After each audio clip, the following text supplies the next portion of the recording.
questioning of Western political traditions in which I grew up in took place when I went to Southeast Asia, and I stayed there for 5 years, and 5 to 6 years, and I learned that Malaysia actually converted to Islam in the 13th century, and their king was known as Raja, and customs were known as Adat, and there were a lot of terms from our language, different languages, incorporated in their life. And since then, I have tried to understand many of our Indian political traditions in my writing, but I have always found, as I said, a lack, and therefore I resist.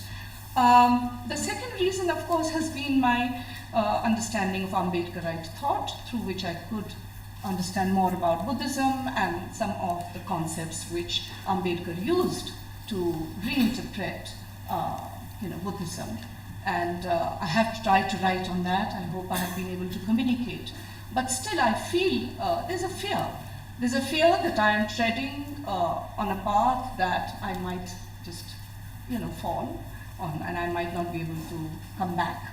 So I will admit that that is one of the reasons why I have not really written too much on political thought, even though I write and I talk about it. The third reason is that there's an intimate reason. I also found with time that Indian political theory and our traditions give me a connection with death, which I don't find in Western political philosophy. I mean, the dichotomy between mind and body seems to take away the interest in death. But I think somewhere Indian spiritual traditions do allow you this freedom to, it has this fuzzy area where you can go into mysticism, spirituality, and sort of not see the body as separate from the spirit. So even if somebody dies, you can assume that they are just hovering around you, and it is a very nice feeling.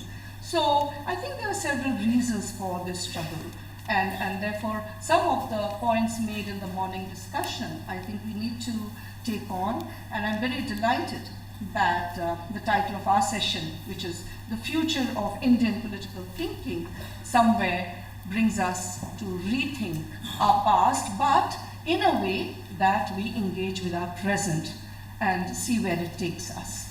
So I now very quickly ask our first speaker, Professor Aditya Nigam, to give us his presentation. The title which was sent to me was Samanvaya, Plateau and the Question of Tolerance. Yeah.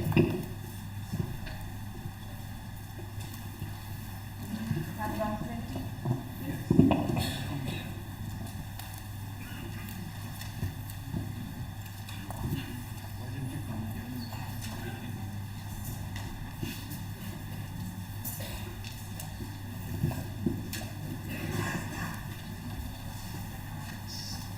Thank you very much. Thank you, Vidhu, and thank you, JNU Academic, for this. I am actually seeing a house full like this, which is reminding me of the time when I was an MA student and we were in down campus. And I think Andre Gundar Frank or someone was speaking, and there were people hanging literally from the windows. All thanks to Philip, though. I'm not under any illusion about all that, but it does give a different sense. Anyway, so I'll just start straight away because time is short. But one brief comment as I was sitting and listening at the earlier session. I think increasingly I have been convinced that the term Western political theory or Western political philosophy is inadequate to describe the kind of problem that I want to identify. Perhaps the better term would be the modern European episteme. It is something which is actually much more specific, a certain kind of break in Western thought as well with the onset of modernity. And there are a lot of dissenting Western traditions, Western scholarship and so on. And in my book, actually, I have also argued that nothing really is really Western in that sense. I mean, so if we look at the earlier work of people like Martin Bernal and so on, and Black Athena talks back and so on, you know that what is Western, what was Greece, what was Athens. Classical Athens was more a part of the Mediterranean rather than of Europe.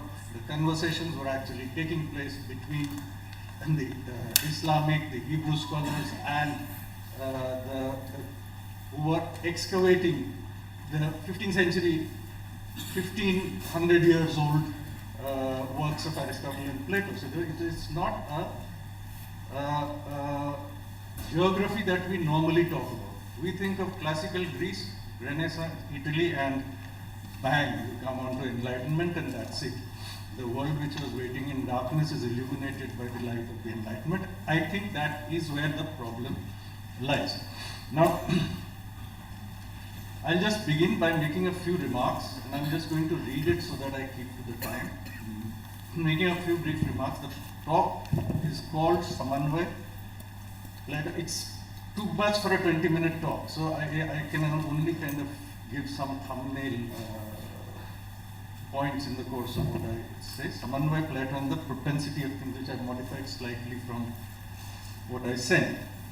I would like to begin by making a few brief remarks about setting of our research agendas, the questions we investigate, and how we go about investigating them. I will confine my remarks here to only one aspect of this otherwise very big question. For a very long time, especially in disciplines like history, and here I think I want to make it very clear, the part of the question that Gurpreet raised in the earlier session, the non-contemporaneity of classical Indian with contemporary Western. And so my approach here is not to approach classical texts directly. I try to kind of find another route, which is largely through an engagement with the work of our historians. A lot of work has been done by historians, which actually looks at the practice of these concepts which we are talking about. In texts, they are frozen. But when you look at them in their actual historical practice, all these terms have acquired different meanings, and therefore an engagement with the work of historians is quite central to the way I want to approach the question of Indian history, Indian thought. For a very long time, especially in disciplines like history, we have responded to criticisms or observations made by colonial officials and or Orientalist scholars. Two questions may be singled out here as instances. A, did Indians or do Indians have history or a sense of history? B, related to it, the question of the supposedly changeless character of Indian society, retailed not only by colonialist or Orientalist scholars, but also repeated in different ways by thinkers like Marx and Weber. So eager have we been to claim that we are not different from Europeans, or that we do not fall outside the supposedly universal laws of historical development, that we seem to often deny or repress the legitimate questions that we should be asking. It is as if by acknowledging that we did not have history, we would be revealed to be backward. And if change is central to all historical being, wouldn't the label of changelessness throw us in the company of savages, we who think of ourselves as inheritors of an ancient civilization?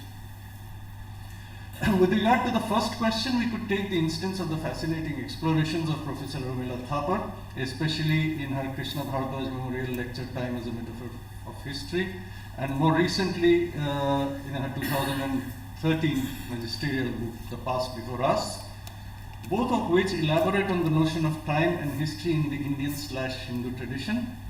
In the book, she also explores what she calls the diverse historical traditions in Europe and the Islamic world, but that is not immediately relevant, so I will not go into that here. Professor Thapar is absolutely right to argue that long cosmic durations of time, as in the Krita, Dwapar, Treta, and Kali Yugas, for example, are simply too long to have any meaning in terms of the so-called linear versus cyclical binary often posited in Orientalist scholarship of Europe. and that within each segment of any reasonable length, we are still faced with the linear sequentiality of time. At one level, this is not quite correct.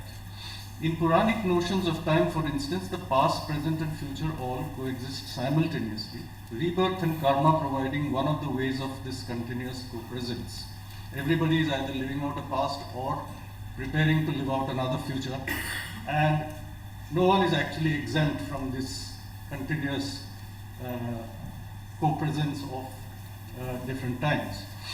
At one level, Professor Thapar does recognize this in passing when she herself says of the Vishnu Purana that in the aftermath of the Mahabharata, in the chapter on succession, quote, the narrative dramatically changes in the tense from the past to the future and becomes a lengthy prediction of events. This is actually something very common we'll find in many of the narratives, where even the future becomes something which is already, in a way, always already known. So there is no, the term always already is actually the structuralist term for dissolution of that linear time. It is that everything in a way is, there's nothing which is coming after. So in that sense, but we will leave this question for the moment. My difficulty, however, arises at another level. What if the problem is with the way the question is posed by the colonial Orientalist scholars themselves, deriving from dominant ideas in modern Western philosophy? Positing a linear versus cyclical binary is not really a meaningful way to grasp the problem of time, history and memory as it is posed by Indian history. Must be formed simply because it was badly posed by Orientalists. Let us take, for instance, what Sudipta Kaviraj called the outbreak of history in the late 19th century in his study of Bankim Chandra Chattopadhyay. The absence of history experienced by Bankim, the classic expression, Sahebra Paki Marte Jan Taro Itihas Likhen, that when the Sahebs go to kill birds, they write that history. But Bangali Itihas nahi.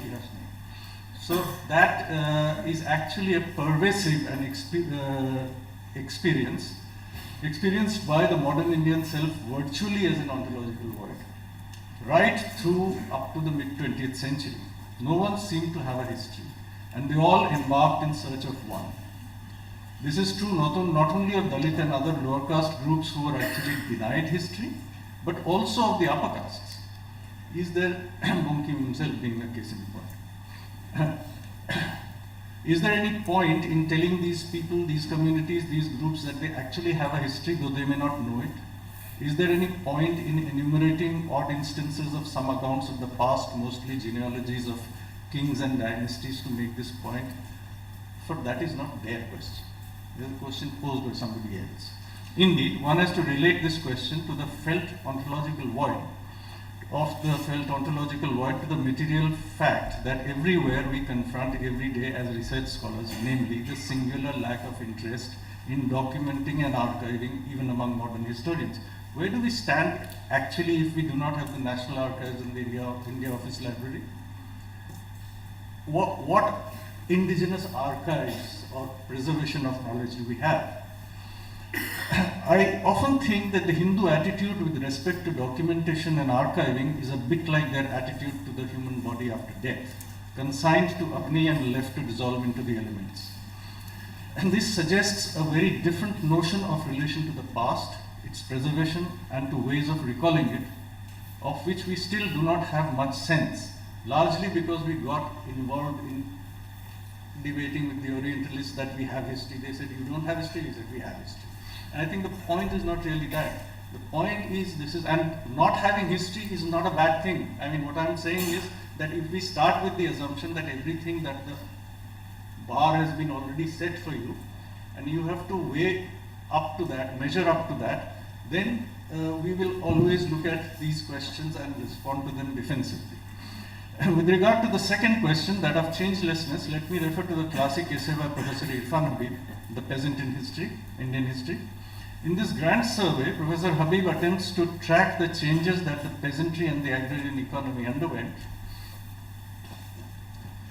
through the ages. Critical to his Marxist understanding are the criteria of technological change and class struggle. However, the essay bears witness to the difficulty of holding on to the idea of change, especially if viewed through these two criteria.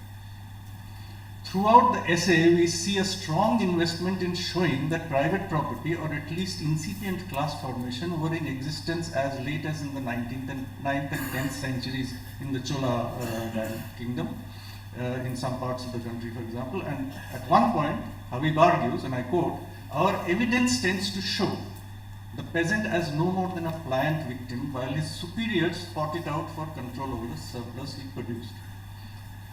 But troubled by his own findings, he surmises, and I quote, "This may, however, well be due to the limitations of our evidence."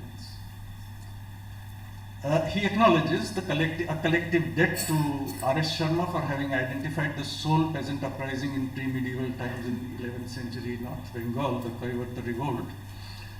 But he also notes in passing that this was also a caste revolt, but the question is never really seriously taken up for exploration.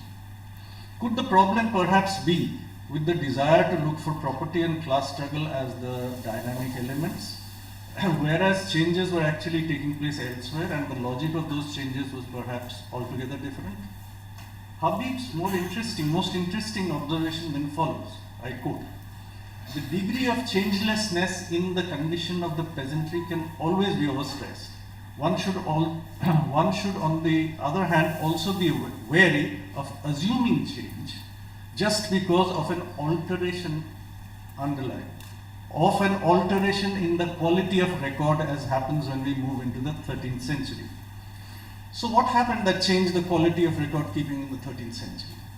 It was the entry of Islam that brought about this change, as well as changes in technology, and an admission of this, and this is an admission of that this development introduced new elements into what it was pre-Islamic indigenous society." My own question, I refer to these two instances in order to underline that perhaps the time has come for us to stop thinking that we have to answer or make a point either before the Orientalist or wrestle with explanatory frameworks that may have little or no purchase on our specific histories. Our questions must be questions, and our questions, and the only point worthy of consideration should be, do they help us understand our own society better? My own question, which I can only sketch out briefly today, arises from a puzzle that marks Habib's essay too. If the history of all hitherto existing societies is a history of class struggles, why do we find a singular absence of open revolts and rebellions in Indian history? The difference, which is perhaps also a difference between Habib's time and my own, is that I cannot explain it away as a limitation of the evidence, but must ask if I am posing the right questions. Many scholars of Indian history have noticed this absence, as also the fact that whenever challenges to the dominant order have been mounted, they have been not been class struggles in the way we understand them as political and economic phenomena. Rather, there have been challenges in the religious and cultural domain which have panned out over centuries. What is even more intriguing is that revolts against the Brahminical order have usually taken the form of either bhakti on the one hand or renunciation, as in the case of the Shramanic movements on the other. It is not as if big changes were not taking place. They indeed were, and as noted by R.K. Mukherjee, as early as in the 6th and 5th centuries BCE, if the Kshatriya chiefs were founding popular religions, there were Shudra leaders founding kingdoms on the ruins of Kshatriya kingdoms. And Mukherjee surmised that these two may not be unrelated developments. Another historian has observed that non-Vedic sects like the Buddhists, Jains, Ajivikas played their role in venting the discontent of contemporary society, as a result of which what could have been a major protest against social discrimination and economic exploitation became mere reform movements. Romila Thapar too noted in a very early 1980s essay an important feature of some of these movements when she pointed out that the element of protest was muted by the wish not to change society radically, but to stand aside and create an alternative system. And these observations of historians clearly point to a pattern that recurs repeatedly and has to be accounted for theoretically. The fact And the fact, contra what Hindu ideologues would have us believe, is that there have been fairly serious contentions and indeed struggles. We know that the defeat of Buddhism was not merely intellectual, and that the Jainas were often driven to build their temples in far-flung areas. All these are matter of historical record. We also know of stories of violent succession, conflict, patricide, people's revolts. I mean, Upinder Singh's book on political violence in ancient India talks about the Vedic and the post-Vedic world. If our epics, the Ramayana and the Mahabharata, tell us anything, it's not that ancient society was a conflict-free, idyllic place of bliss, but that power struggles, palace intrigues, warfare, and not just with the Asuras, Dasyus and Rakshasas, inhabitants of the forests, but also among the Kshatriyas themselves. What is striking, however, is that all these conflicts are all subsumed eventually in the process of what is being called samanvaya. There is a philosophical reference to the term samanvaya which is used for synthesizing, like Ramanuja as the synthesizer of diverse Vedantic traditions, but that's not the more general use of the term samanvaya as it appears in many modern Indian writers, has been variously described as synthesis or reconciliation. Even as Buddhism is defeated and its teachings reviled and attacked, we see the Buddha being incorporated into the Vaishnava pantheon as the ninth avatar of Vishnu. This happens repeatedly through the history that some historians have referred to as the long transition from the Vedic to Puranic Hinduism. If Romila Thakur's observation that the shamanic movements preferred to opt out and create alternative systems represents one end of the problem, it is no less important that they nevertheless posed serious challenges to the dominant order and were then subsumed or assimilated in ways that left little room for open struggle. Does this have something to do with the Protean character of Brahmanism, or does it have something to do with the larger cultural formations of this region? These are questions I think one still needs to follow up and explore. We need to remember that Samanvaya has never been a benign process of reconciliation and synthesis, but seems to have been usually undertaken after a challenge has been defeated, perhaps in order to prevent the recurrence of the threat. Indeed, we can see the process at work even today, where Gandhi can be assassinated and subsequently appropriated, or figures as diverse as Bhagat Singh and Ambedkar can be appropriated as icons of the Hindu right, even as their ideas are killed. While this in itself is a big question to be concretely investigated, historically and culturally, it is also something that calls for greater philosophical reflection. I want to end this discussion with two brief references to parallel, one from Southeast Asia and one from China, one para each. So, the instance in question is, the first instance in question is from the anthropologist Gregory Bateson's work in Bali, brought into philosophical discourse by Gilles Deleuze and Felix Guattari through their concept of the Plato. Most of you would be familiar of the notion of Plato in Thousand Platos, which is actually, but many incidentally are not. They kind of skip the key reference here. To cite Deleuze and Guattari, Bateson cites Balinese culture as an example. Mother-child sexual games, even quarrels among men, and conflicts undergo this bizarre, intensive stabilization, some sort of continuing plateau of intensities substituted for a sexual climax, war, or a culmination point. It is a regrettable, this is quoting Deleuze and Guattari still, it is a regrettable characteristic of the Western mind to relate expressions and actions to exterior or transcendent ends instead of evaluating them on a plane of consistency on the basis of their intrinsic value. We can discuss this in question answers. I don't have the time right now. And this reading of Balinese culture is quite suggestive for an entirely different context. It tells us of a possible way in which conflicts may not ever be resolved. The virtual absence of significant revolts in Indian history too suggests another way in which conflicts were dealt in a broadly Indic culture.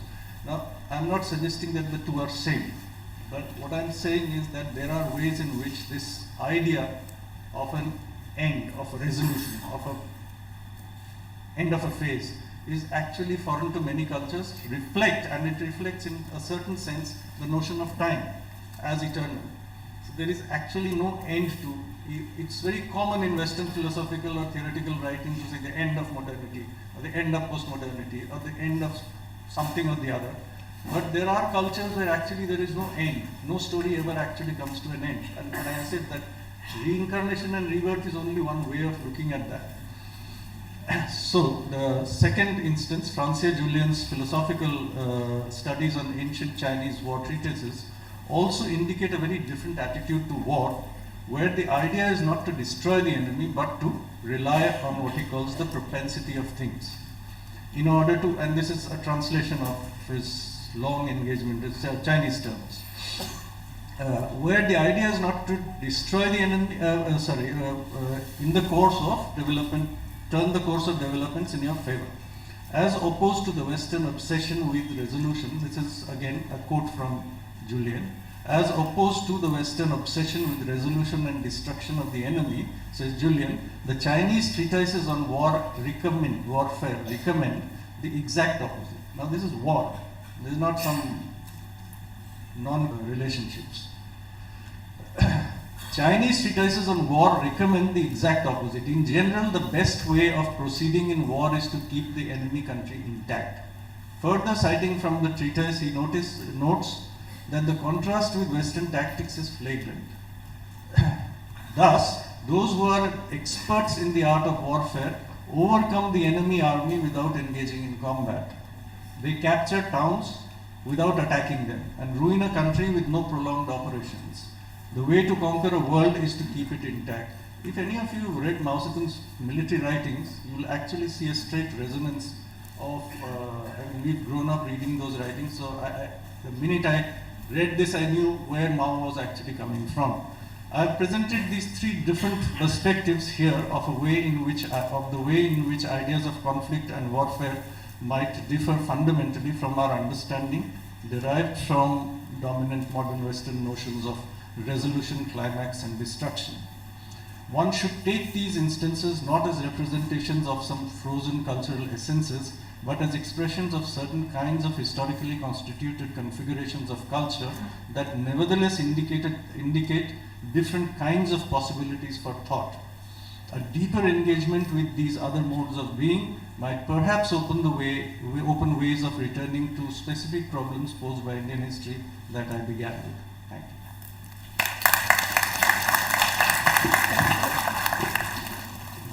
Thank you very much. Thank you, Professor Nigam, for your provocative essay. And I think there will be many questions, but I'll briefly just summarize that. I think he has continued the discussion which we had in the morning by raising some of the important points about knowledge and power, and how there is a dark side of knowledge which we need to keep in mind, because there are knowledge systems out there, whether it is Western or even in other societies which are non-Western, which actually make knowledge for us, and they might be based on patriarchy, caste, and other ethnic differences. So where do we come in? How do we reconstruct our tradition? And so I think the question of reconstituting and reconstructing Indian tradition comes again, and I think it is helpful to see how he raised 2 points about the Indian tradition as to how one is, of course, that there can be a kind of understanding across different, there can be a text in Kashmir, there can be Meghdut by Kalidas, and you could read Manu's Dharma Shastras and say they're all Indian. But definitely it would raise the question as to whether they are all writing in Sanskrit, and as to what is their audience, and whether there is a speech community which is being excluded through this literature. And once we do that, then we are also trying to say that maybe there is some utilization by upper middle class intellectuals to legitimize sources of Indian national identity through such texts. today. So when we are talking about reconstruction of Indian tradition, we need to see how and in what ways our texts as well as our past is being viewed in terms of sources, right? In terms of history, in terms of our access to the sources through which we look at our histories. The second would be that there has been a European translation of indigenous texts which have fixed colonized cultures, I would say, something that I have written about on Hinduism. And so therefore I think it's a very important point that it brings into account or brings into being hegemonic versions of the non-Western other as they insert Indian texts into European cultural narratives. So religion is redefined in a particular way. I don't think religion in the way we understand, at least in parts of northern India, is the same as religion is understood in the Anglo-Saxon world and the way Christianity is understood. So there are different foundational ideas to that, and when Islam is viewed very differently, the concepts to understand Islam are very different. I don't think as an outsider one can just understand another religion so easily. So I think we need to see how there has been fixed colonized cultures by, as he said, the Orientalists and others that followed. And he of course gives us some perspectives to look at this by work which is being done by anthropologists like Bateson, and Clifford Geertz too was also inspired by Bateson, which you didn't mention, but there's a link between them. In the 60s, there was a lot of interest in cybernetics and information theory, which led them to try to understand how people communicate in other cultures. The second, of course, is from the Chinese example. So all these are ways in which we look at how the human could be understood, not human nature, because it came up in the morning. I think it's about the presentation of it's from a shift from a psychological concept of the self to an eco-social concept of the self. That is what we find in Bateson when he's talking about Bali culture. So this is roughly, I think, what we, what I can understand, because I didn't get the abstract before. So I don't know the details of his argument, but we will definitely discuss it in the question-answer session. I now turn to the second speaker, Professor Datta, who will talk to us on political thinking, right? More specific. Thank you very much, Vidhu, and thank you to JNU Academic and Foundation for Creative Social Research, and especially to Supriya for actually negotiating and organizing, at least with me. And let me also just say that it's really wonderful to be here, and in some ways symbolic of the idea of survival that Maninder talked of, when you come in from the cold into the warmth of this room. And I think that is symbolic of so much of the spirit of JNU, the contrast between the cold outside and the warmth inside. Let me start with saying that I've been working on colonial modernity. Hence, my understanding of the future will be inflected by it. I say this not to apologize, but simply to assert that this is the period in which notions of Indian and political thought were developed and established. For me to think of the future of IPT, I'm just using IPT as a kind of quick summary of the Indian political thought, is to identify the grounds in which it has operated and how these can be extended and or reversed through the course of my talk. To engage in Indian thought in contrast with Western thought has always involved making a distinction with what it is not. This has produced a dualistic framework by which IPT has defined itself in opposition to or in distinction with Western thought. In colonial modernity, and this has remained the dominant tradition within non-academic circles, the opposition has been between the civilizational categories of East and West. In post-independence India, these terms have been rightly and correctly replaced by non-West, global South, in opposition to global North, and so on and so forth, and the whole basket of terms that has actually come through. So I'm really thinking of the dualistic framework rather than of the specific terms. The dualistic frame of definition has been productive of clarification, concretization, as we've been seeing for the past few years especially, as well as making complex and dialogic. I will quickly isolate three ways in which this has worked. One, as mutually strengthening and mutually exclusive binaries. Naokai Sakai has usefully deployed the idea of co-figuration in the context of modern Japanese thought. It is a mental mapping by which what is defined as Japanese or Eastern is immediately defined in opposition to the West, with, say, Chinese or Indian thought being seen as particulars of this larger kind of formation.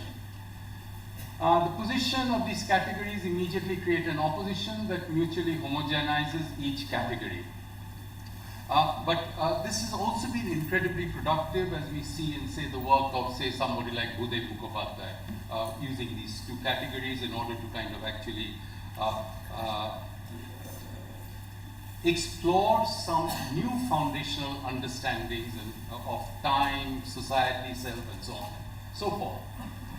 A revisionist version of this has been influential in contemporary times under the rubric, again, generalizing of alternative modernities. This is a model that has recognized overlaps that are produced by the insertion of the non-West into the modern world, while stressing its distinctive saliences. There are various versions of this, of provincializing Europe, heterogeneous time, and of course, the very important idea of differentiality of modern elements, entering into different conjunctions. A crucial element of this approach, especially that of the first two, that is of provincializing Europe and heterogeneous time, is the assumption of different combinations of elements taken from the life world of India with the normative notions from the West that remain discrete and isolable in their combinations. Third notion is what I call the Tagorean. This involves a relationship of constant interaction from two distinct platforms, which mutually and continuously reconstitute both through their interactions. Hence, using the categories of East and West that Tagore is comfortable with, what we have is a mode of relationship that ranges from confrontation and shock to gradual assimilation. I should also mention that this is a framework that also recognizes internal oppositions within each bloc, a feature that is especially true of India. And civilizations here emerge in the practice of thinking as frames of exchange rather than as solid blocks.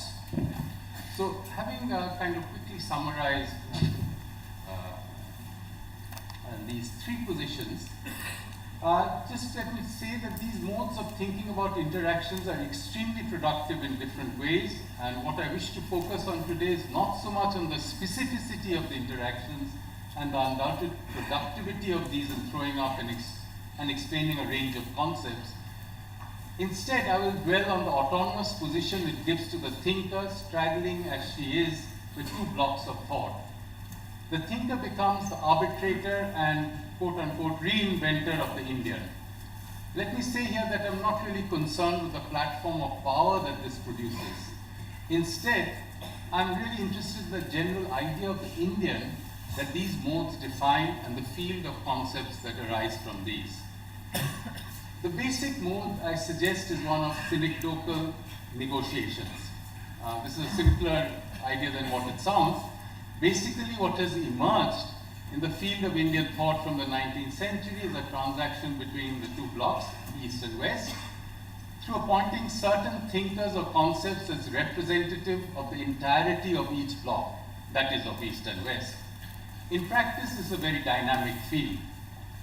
It is so because each historical period, with its different locations of thought, there is a change in the internal correlationship of thinkers and ideas.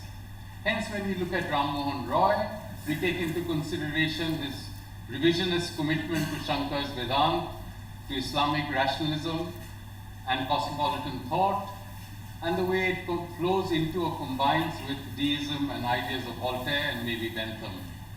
The co-relationship changes with Bankim, who draws on Sankhya and ideas of Dharma with Smith and Comte, amongst others. It transforms even more radically with the reinscription of the two blocks. Thus, with Partha Chatterjee, we find sociological notions of community, nation, society that indexes the Indian being radically transformed through interactions with Althusser, Balibar, Anderson, Foucault, among others.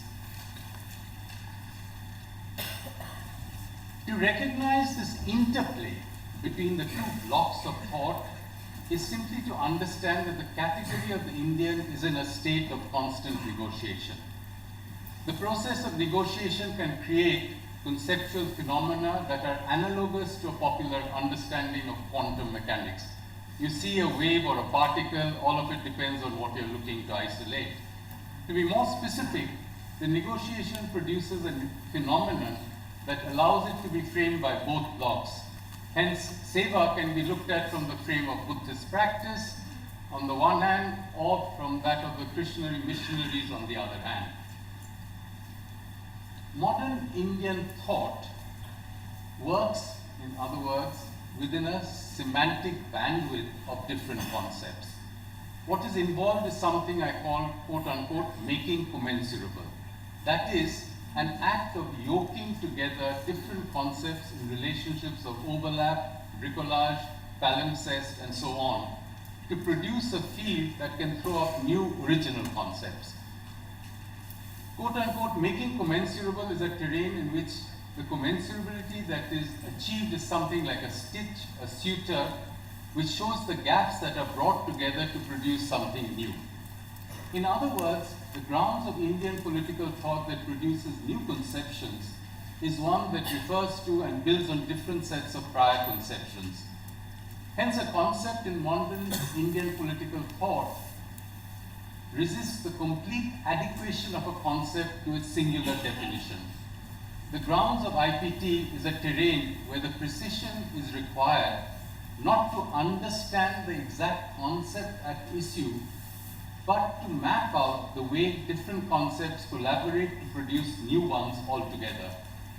In short, we have a different discipline in which precision is required in mapping out the bandwidth of a concept. It is from this framework that I will look at the notion of the political before going on to outline what I could think could be the future of IPT. I would like to take up here a basic division in which the liberal idea of the political rests on, that is the division between state and society. In a somewhat immediate act of recognition, we can see it as corresponding to another division that works within IPT, the opposition between what Tagore in his classic formulation posed as Rashtra and Samaj. However, two or three things complicate the apparent overlap between the two sets of divisions. To begin with, Samaj is not a contractual one. It can even have theological resonance. For instance, Bhudev Mukhopadhyay beholds it as a divine body, while Bankim addresses the reformulation of social relations on the basis of dharma. In this form, Samaj has an all-embracing, comprehensive scope that covers ideas of the self, to the nation, and even the status of the universal. In Tagore, Samaj displaces the realm of the political by including questions of leadership and power within its domain. The all-embracing power of society is testified, Samaj, is testified by its negative incarnation in the condemnatory prose of Phule, of the caste system, and the way it exhausts the social. What underlies these conceptions of the Samaj, whether overtly or through inference, is an ethical imperative which is meant to tie together its members in bonds that are obligatory and effective. Even in its more properly liberal form, society can have very different ethical saliences. In Ambedkar, the notion of fraternity that underpins his normative idea of society is a conception that is deployed to not just condemn caste divisions, but provide the grounds for producing an alternative Dhamma-based society to that of Hinduism. On the other hand, the state or Rashtra is regarded as the domain of the external world of power. This is a view no doubt shaped by the experience of the colonial state and its personnel who regarded themselves as radically different from the social world of their subjects. It is nevertheless also true that from the late 19th century there grew a sphere of what we call nationalist politics that transacted between the colonial state and its colonized social world. It is this sphere that produced the really influential notion of the political, and I talk about home and the world. I just have 6 minutes, so I will not expound too long on this.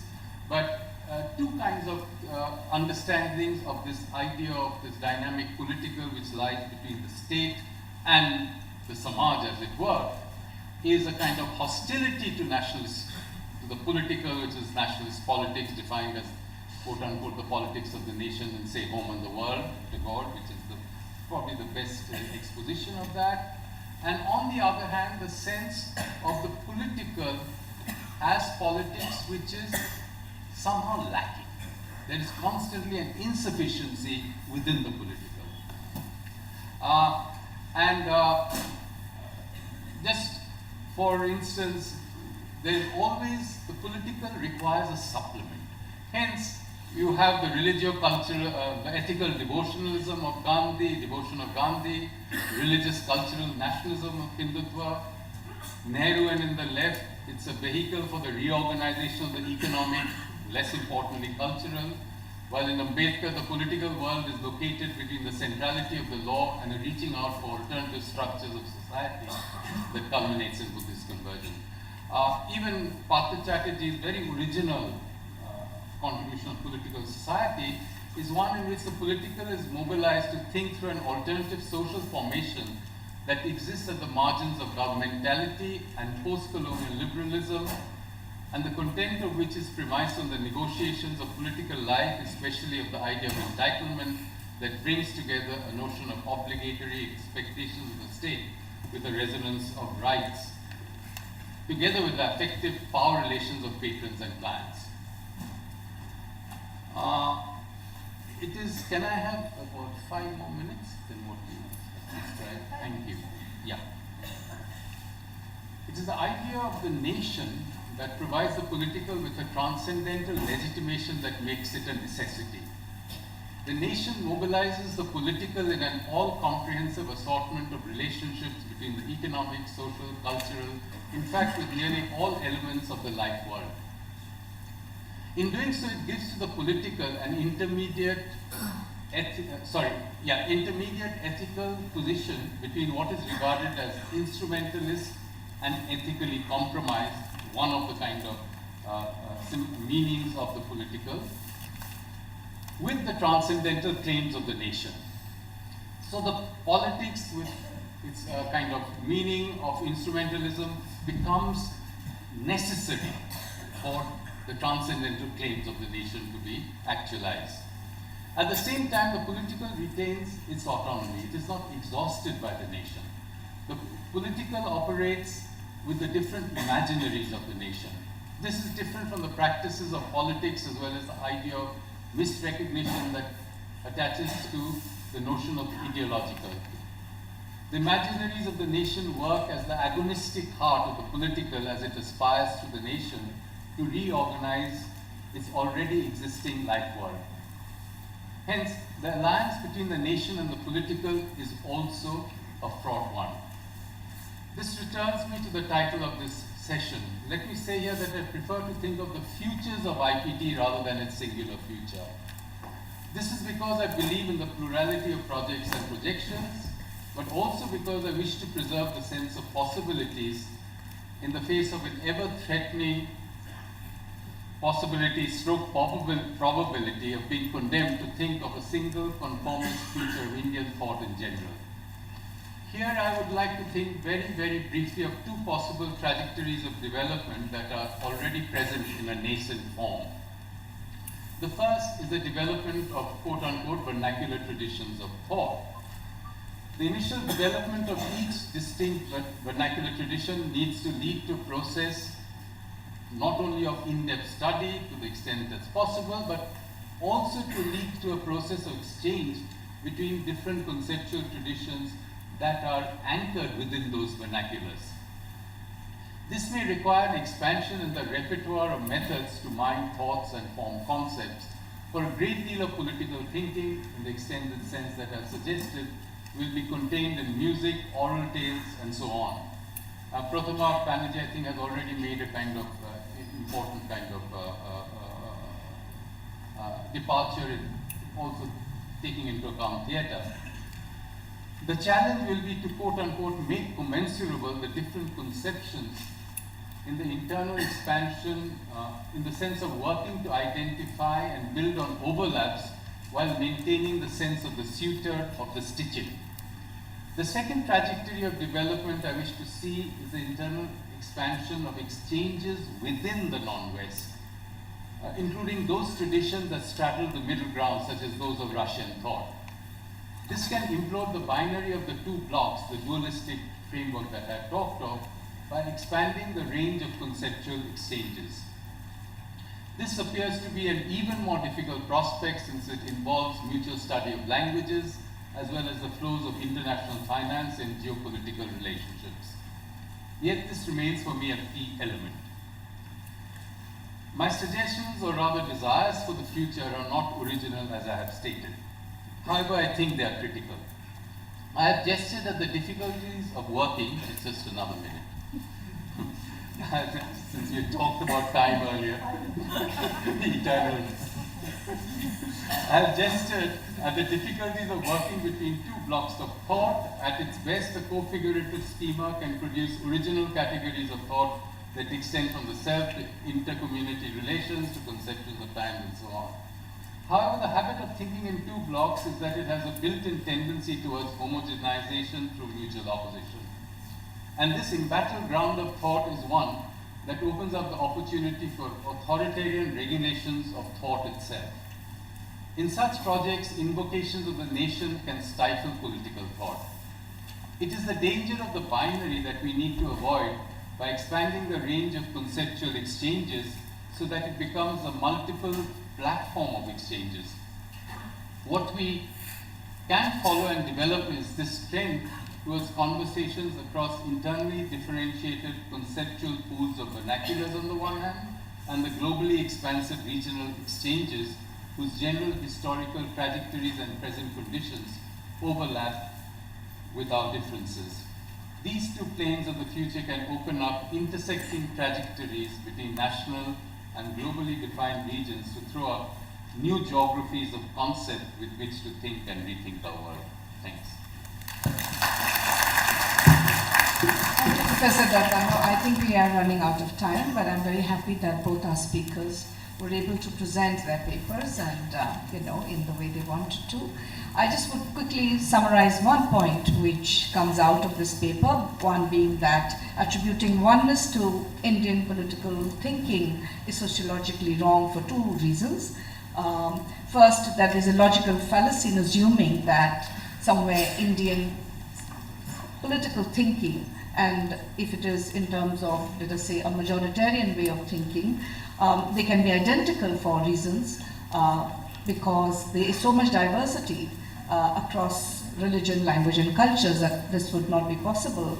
And secondly, that despite a uniform political identity of the nation state, the ingredients do not match its well-accepted liberal descriptions. So I think we need to keep this in mind, and of course, the way identities are very, very multi-layered, and I think this comes out. So when we try to talk about Tagore, I think I'm reminded of the role of little and great traditions in what he said shaped the Indian nation. So I think this is just one point, but there were many others which will come up in the question-answer session, which we will now open.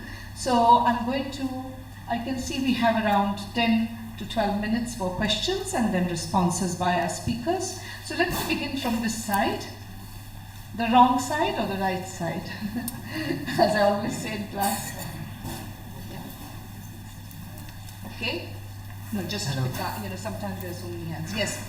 My name is Sachin. My question is addressed to both Professor Nigam and Professor Datta.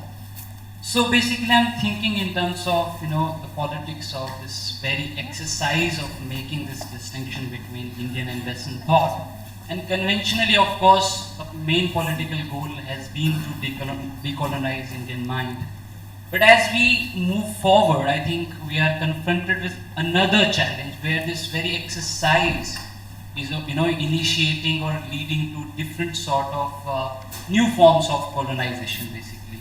So when we locate this in terms of emergence of right-wing thinking, and I think the general defense against such appropriation of Indian political thought to initiate new forms of colonization has been to highlight plurality of traditions and alternative traditions, vernacular and everything.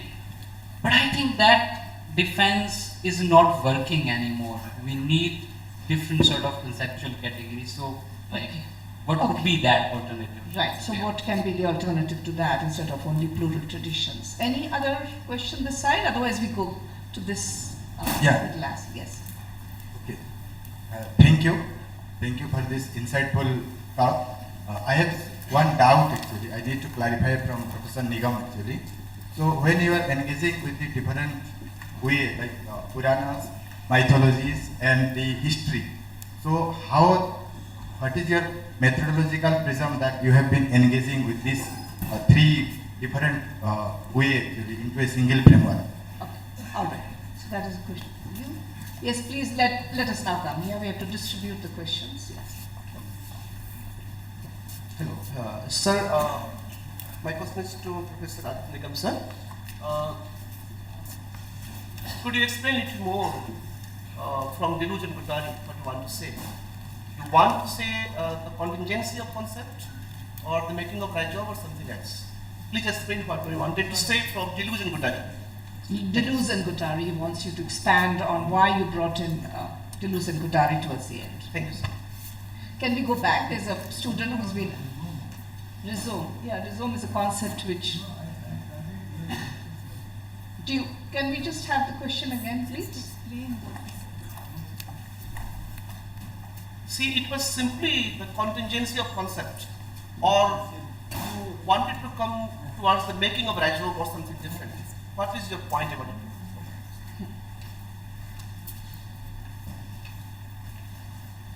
My question to PK Datta sir.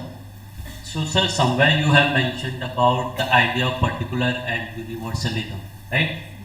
So, so my question on the basis of the idea of self, you are saying that something we are creating new. But the point is, when we are talking about this new, still the the question is itself taking the reference from the past, from past theories, past ideas. So what kind of new in it? And another thing is that this idea, it seems seems fading. There is nothing called original in a sense that it's kind of I'm holding some departure on it, that this is we are again making the point from the past, and we are taking still the point of reference from the past and theories. So got the question. I got the question that you're still referring to the past. One more this side before we turn that. Yes. Hello. My question is to Professor Aditya, sir. Sir, I am very much fascinated by the word tolerance. What we see in today's India, we see contradictions or conflict between Samanvaya and liberty, because liberty is becoming license for some, and they form a triangle between tolerance, liberty, and license, which is becoming conflictual now. Do you agree with me, or what is your opinion? Liberty and Samanvaya, now you mentioned Samanvaya, relating all the three. So this side, please, can we have questions from this side? Unless I'm missing anybody. Yeah. That side.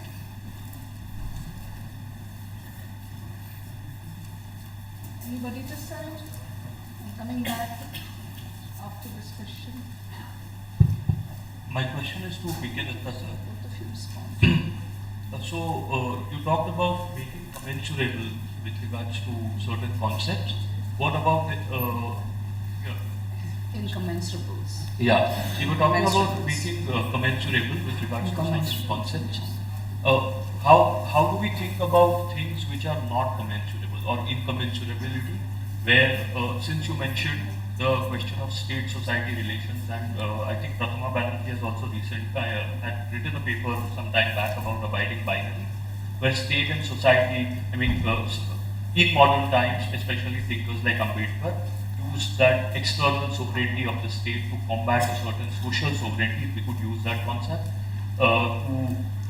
to find different ways of articulating newer visions of politics. So if you could just briefly comment on commensurability. Sorry. Okay. So, since we have a little pause in the questions, maybe we now turn to both of you. Would you like to take 2 minutes each to respond? And then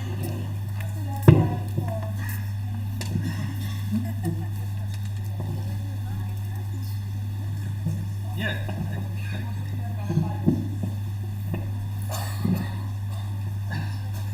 So, some of the bigger questions, of course, we can take in the last session, since we will be having one. I'll also be there. But very briefly on the 2-3 questions which have come up. One was that the pluralization approach is not working in order to de-essentialize the binary of Western and Indian, so what is the way? Now, my point is not just pluralization. My approach, therefore, has been, I do not use the binary of the West and India or so on. What I'm trying to do, and which is the reason why partly this ties up with your question of why bring in Deleuze and Guattari. It's not Deleuze and Guattari. It's actually Betson, which Deleuze and Guattari bring in, and I'm actually using it to make a kind of parallel of different ways in which certain things which we have come to take as normal, that conflicts are resolved. There is an end to a thing. There is a beginning, there is an end, and there are resolutions and so on and so forth, whereas there are cultures, and likewise the Chinese war treatises, ancient Chinese war treatises, that these are 3 different ways in which the idea of frontal combat, destruction of the enemy, etc. are all avoided, and there is an attempt to think through certain other ways, whether it's the idea of a Plato, where the conflict remains at a certain level, or even in sexual pleasure, orgasmic. It's not orgasmic, it's a kind of retention at a particularly high plane of excitement. So, it is interesting, therefore, to see that there are variations across different cultures, which we should not see them as frozen in time. Of course, all these cultures have changed with modernity, with introduction of new ways of thinking, many good, many bad, but I think these provide us resources to think outside the box of a certain binary formulation, where resolutions have to be in some form or the other. And the methodological prism, I didn't actually get the question much. I mean, yeah, I am not presenting here a full reading of the Puranas or of mythology and so on. I read all kinds of Puranic mythological stuff as well as historians' writings, and of course the way of reading the two is very different. And I won't read the Vishnu Purana the way I read, or Mahabharata the way I read Romila Thapar or Nirfan Habib.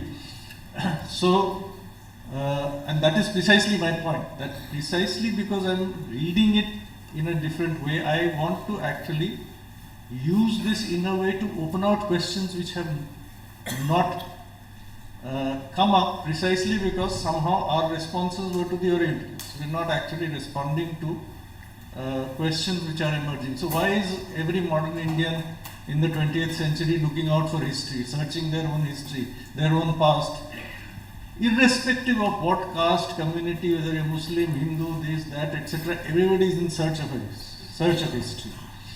Now, that is a question which is not posed by Orientalists. So, one has to actually use these differential approaches, ways of reading these different kinds of texts. So I think Deleuze Guattari I already responded. That was the point. Point is not Deleuze and Guattari. It was actually because that reference. And that, by the way, Thousand Plateaus is an interesting text because almost all its concepts are from the non-Western sources. Rhizome is from there, nomadology, war machine, everything is coming. Mitra Varun, the notion of sovereignty from Dumézil's Mitra Varun. So all these things are actually coming from there, and that's why perhaps it becomes a more interesting text for many people, because it suddenly comes with fresh insights into things which are not there in our many of the standard modern Western philosophical texts.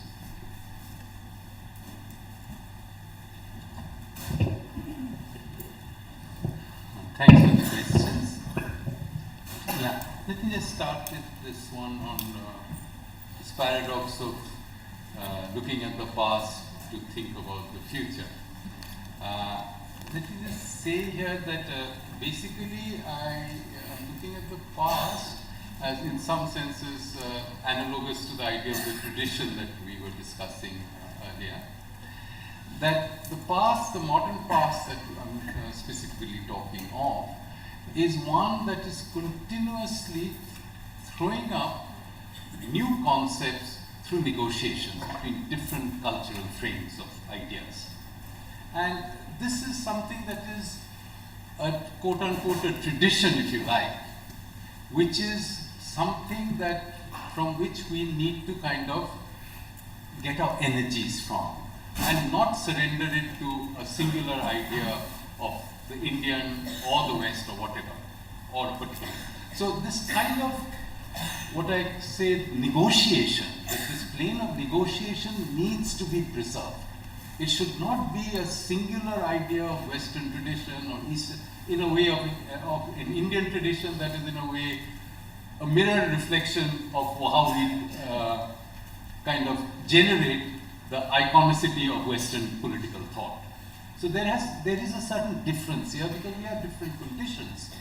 And there I just want to say that, in a way that this is a certain tradition which is interesting precisely because it's a continuous kind of dynamic of negotiations throwing up new challenges and new ideas to explain new realities also that are constantly coming up. So it's not as if, the past is a congealed block and the future is a congealed block. The future can be thought through if we can think of the Indian in this form. I think this also, in a way, kind of takes me to this decolonization idea, because in a way, I find it very interesting when I look at modern Indian thought in the colonial modernity, and after that so many of our subjective and objective questions resonate with those, with the thinkers in that time. Vidhu was talking about the lag. I mean, this is something that is continuously resonating from the 19th century, this idea of the lag. And this is kind of, in a way, built into this idea of negotiation, because there is not a sense of anchorage that we get by being placed in a single tradition. We are constantly negotiating. So the lag is, in that sense, productive lag. And it's a continuous lag. It's a rehearsal of. So there are many, many kinds of ways in which, when we look at the body of modern thought, we are also looking at not just colonial thought or colonized thought, but also the attempts to decolonize. And decolonization has a much longer history than what the post-colonial at least the classic post-colonials would lead us to believe. And finally, this idea of making commensurable.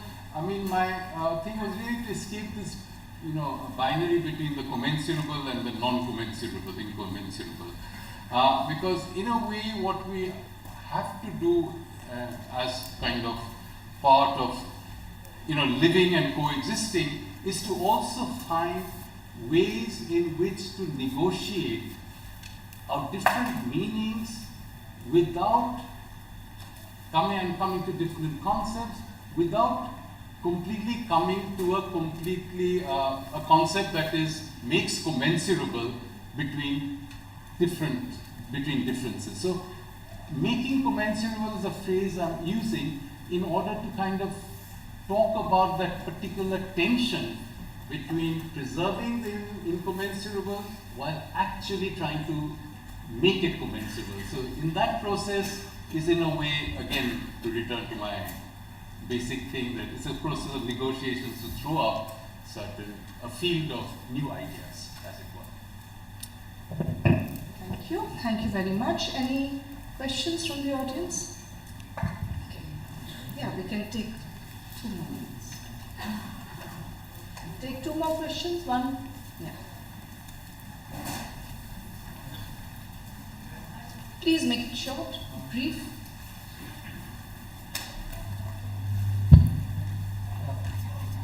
So, my name is Alok. I was wondering about the relationship between thought or thinking and practice. So, what is the consequence of thinking about a particular way of thinking if we are trying to understand our contemporary world better in terms of different sorts of sets of concepts? Then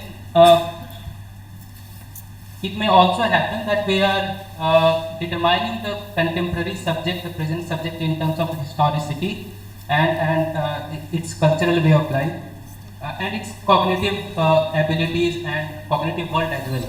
So can we also think of the idea of thought itself also arising from different ways of acting politically rather than the thought determining the analysis and understanding of the practice itself? Thought and acting politically.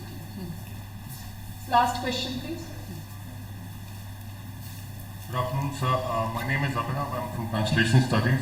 My question is to you, Professor Datta.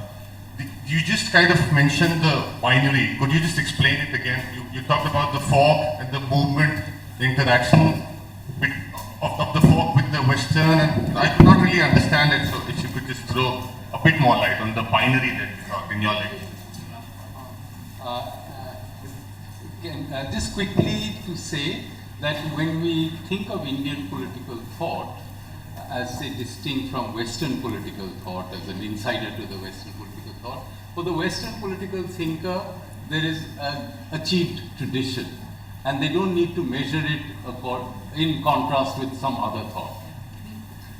Whereas for Indian political thought, this has always been, and for Indian social thought and thought in general, has always been the immediate kind of sort of challenge is how do we distinguish ourselves from quote unquote the Western thought.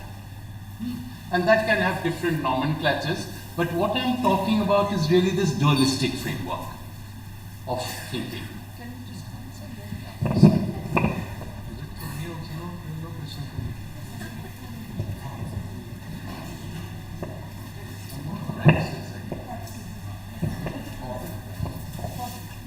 Yeah, no, I think the one of the big conundrums of contemporary thought, and this is not just Indian, this is in fact one of our inheritances of modern Western thought, post-Cartesian if you want to call it, is the big divide between thought and practice, or between knowing and being, between the subject and object. And in a way, part of the impulse of going to some of these pre-modern traditions of thought is also to find ways of sidestepping. It's not, we are all formed by the post-Cartesian universe. So we are also continuously negotiating that, if I use PK's term. But part of the whole question of overcoming and looking towards other thought traditions is also, at least as far as I am concerned, it's not about a question of going back to any past. It's a fact that the European episteme has actually brought us to the brink of a crisis from which we are all trying to find a way out. And the fundamental question of that crisis, whether it's climate crisis, whether it's global warming, everything, the fundamental question behind it is this, what Latu called the great divide, the great divergence. And that is where we are actually, in philosophical terms, trying to, I look at my understanding of decolonizing and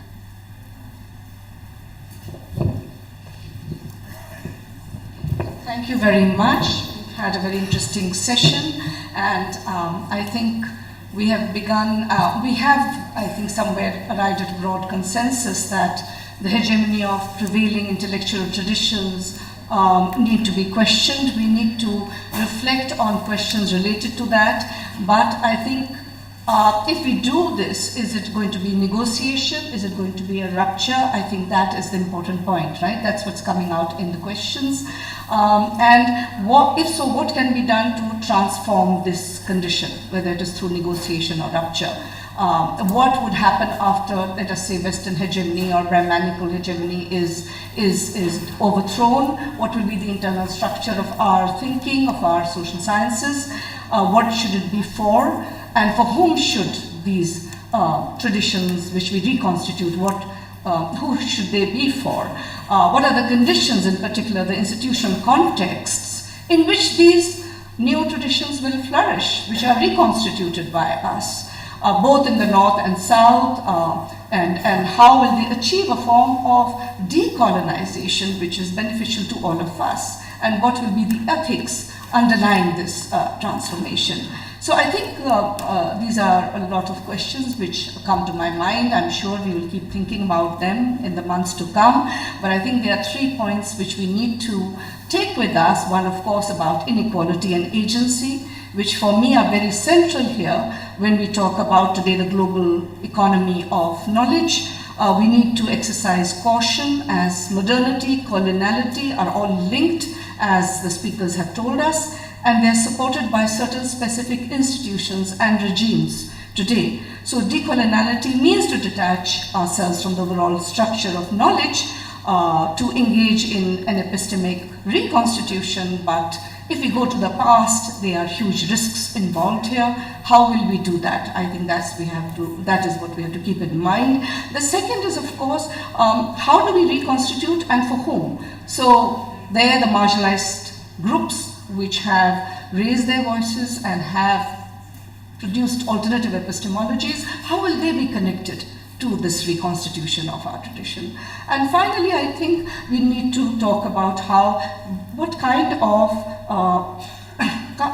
of structure of knowledge will replace the present knowledge system with its power relations, because how can we give rise to a different structure of knowledge which involves a radical inclusion and acceptance of various fragmentary identities that we have seen. With this, I will end this discussion and this session and invite you to please come back after your break, and we put an end to what I will call the prison of Indian political thinking, and I hope we come out of this prison in different ways.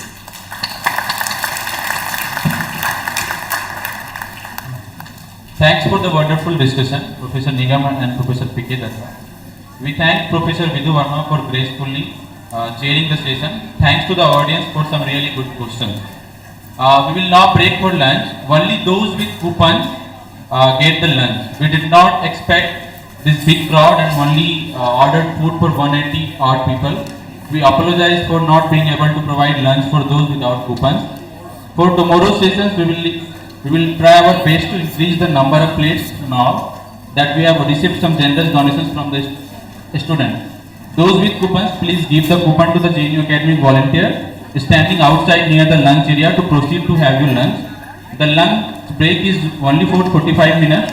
The next session starts at 2:30 p.m.